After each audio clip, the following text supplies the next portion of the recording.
yang seperti umumnya pasti jelas bermasalah. Itu kenapa dibuat masalah, diberikan sakit, dibuat hal-hal yang tidak nyaman dan sebagainya, agar berproses, agar evaluasi.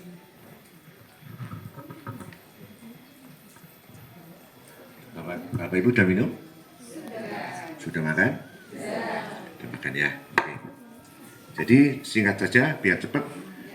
Ya. Jadi nanti yang kami sampaikan namanya manembah. Manembah itu apa ya? Menyembah setiap saat. Connect setiap saat. Jadi berat HP itu nggak pernah lowbat, nggak pernah kehabisan pakai data, ya kan? Bahkan nggak pernah hilang HP-nya. Selalu connect. Jadi suatu saat jenengan dibutuhkan, suatu saat jenengan membutuhkan pertolongan Tuhan, jenengan tinggal nanya, kapanpun, dimanapun. Ibu-ibu lagi haid juga nggak ada masalah.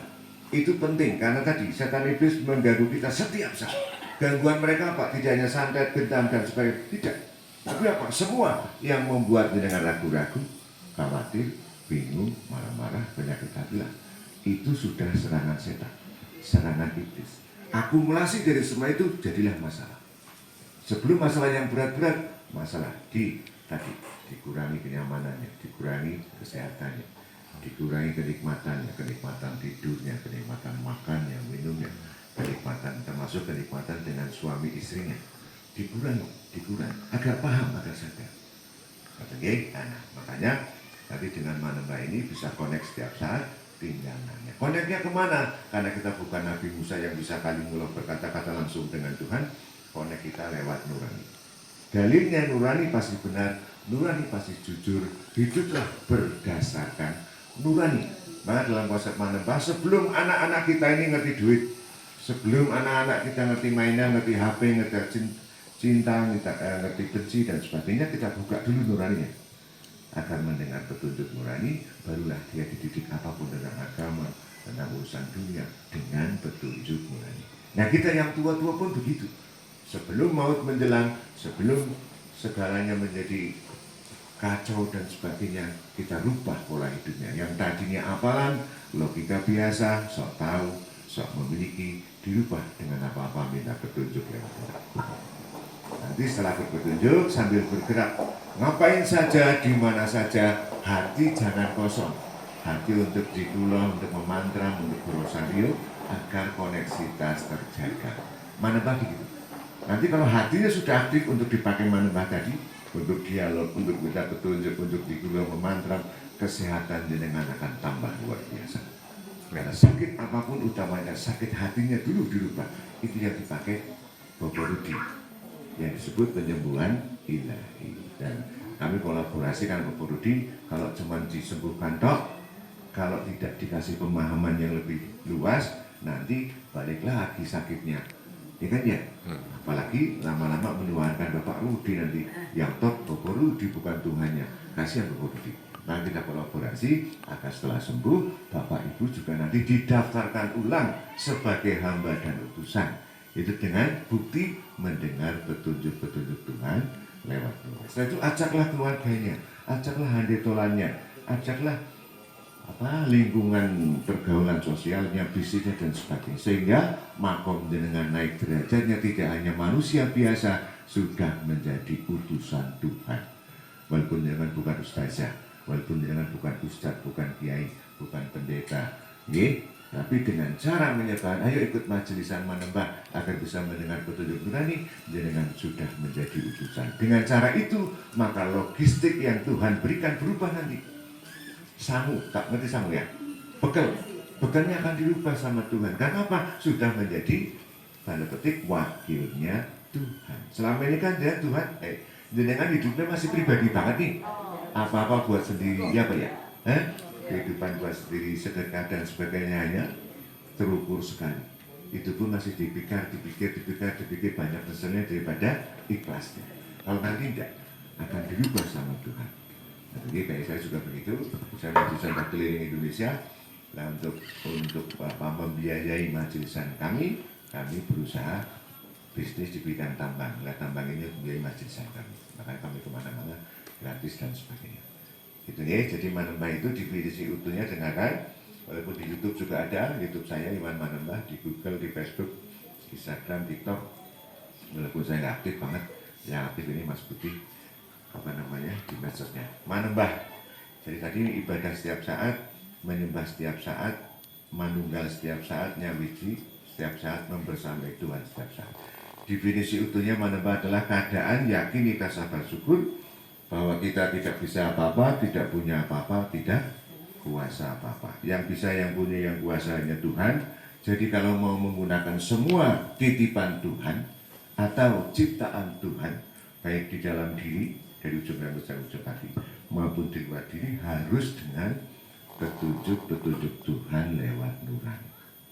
Nanti petunjuknya seperti apa? Seperti yang diajarkan oleh Budi tadi, saat penyembuhan. Petunjuk Tuhan lewat nurani itu seperti kata hati kita. Nek jawane kaya kentek adili dhewe. Oke, dawuhnya seperti itu. Kenapa di situ nanti kami terangkan beserta dalil-dalilnya. Nah, setelah mendengar petunjuk Tuhan lewat nurani atau mendengar dawuh, rubahlah kehidupan dari mulai bangun tidur sampai bangun tidur lagi, bangun tidur, tidurnya dan sebagainya. Yang tadinya apalan, baik yang urusan dengan Tuhan maupun urusan dengan horizontalnya, dirubah dengan petunjuk. Sambil bergerak, hatinya dikunci dengan zikrullah, memantra atau rosario dengan petunjuk Tuhan lagi, baik bacaan maupun jumlahnya. Semudah itu untuk merubah apapun masalahnya, apapun sakitnya, dengan merubah nasib dan takdirnya. Sehingga harapannya tambah hari, munggah bulan, tahun, Bapak Ibu sekalian tambah akrab dengan Tuhan. Inilah sumber kejayaan kamu ya, sumber solusi segala masalah. Dan apa? Tuh, semua yang menciptakan apa? Siapa? Tuhan. Yang menciptakan semuanya siapa? Tuhan. Yang mengatur, dan kita kembalinya ke. Nah, kalau kita sudah akrab dengan Tuhannya, pasti akan dibereskan semuanya. Allahumma amin. Asalkan jenengan mau mempraktekkan ini dengan detail, dengan tertib, apa tidak. Jadi selama ini masalah jenengan diberikan nikmat masalah, tidak paham, banyak keraguan, banyak masalah, sering emosi, tensi tinggi dan sebagainya, macam-macam itu, termasuk bermasalah dengan diri, dengan suami, istri, orang tua, mertua, bermasalah dengan apa ini tadi, duit, rezeki dan sebagainya, tidak ngakrabi Tuhan. Maka ditulis ujian yang terberat yang Tuhan berikan apa? Ini bagaimana hati ini mendengar petunjuk Tuhan. Apakah kalau sudah mendengar petunjuk tidak ada ujian berat lagi? Tidak ada. Sepanjang semua apa-apa disampaikan ke Tuhan. Karena tadi logikanya, semua yang menciptakan Tuhan, semua yang mengatur Tuhan, dan kita kembalinya ke Tuhan. Nah, nanti setelah ini kami jelaskan, saya jawab, habis itu kita praktekkan bagaimana mendengar petunjuk Tuhan. Tanpa jenengan harus mencari sendiri. Itu yang kami maksud, jenengan itu bukan orang biasa, orang-orang brilian. Kalau jenengan orang biasa nggak akan duduk di sini atau udah pulang dan sebagainya. Yang pada akhirnya jenengan harus bersusah payah untuk memahami pentingnya petunjuk, bersusah payah untuk mendapatkan petunjuk. Dan jenengan semua nanti menjadi pancer, menjadi acuan keluarga besar jenengan, keluarga jenengan, kakek, nenek, leluhur jenengan, orang tua, mertua jenengan, bahkan bisa menjadi pancer kampungnya, daerahnya, provinsinya, bangsa, bahkan semesta. Allahumma amin. Jadi gitu ya, apa-apa pakai petunjuk, sambil bergerak, hati dikunci dengan petunjuk Tuhan, dengan zikrullah atas petunjuk Tuhan. Gampang, semudah itu.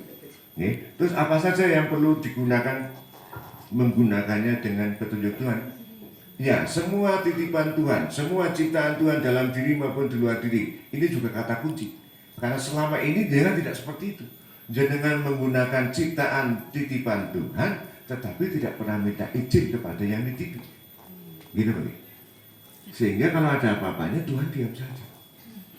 Jadi bahasanya Bapak Ibu itu dicuekin Tuhan berpuluh-puluh tahun. Lucunya dengan slow-slow saja. Iya kan? Asik-asik saja. Menganggap itu lumrah. Menganggap itu bukan masalah berat. Gitu begini. Kira-kira bahaya apa enggak? Ibu umurnya berapa tahun, Bu? Yang mulia? Ya. 64. Kira-kira mau hidup berapa tahun lagi? Loh, jadi benar ini. Semuanya nanyain gitu. Umur saya berapa ya? Saya hidup berapa tahun lagi ya? katakanlah 30 tahun lagi Bu ya. Ya, ini sudah bonus, tambah diskon macam-macam lah. 30 tahun lagi. Yakinkah Ibu 30 tahun ke depan Ibu bisa pulang ke hadirat Tuhan itu dengan nyaman, dengan bahagia, dengan hati jiwa yang tenang, kembali dengan nama Tuhanmu, suami di samping keluarga mendoakan. Yakin begitu apa tidak? Dengan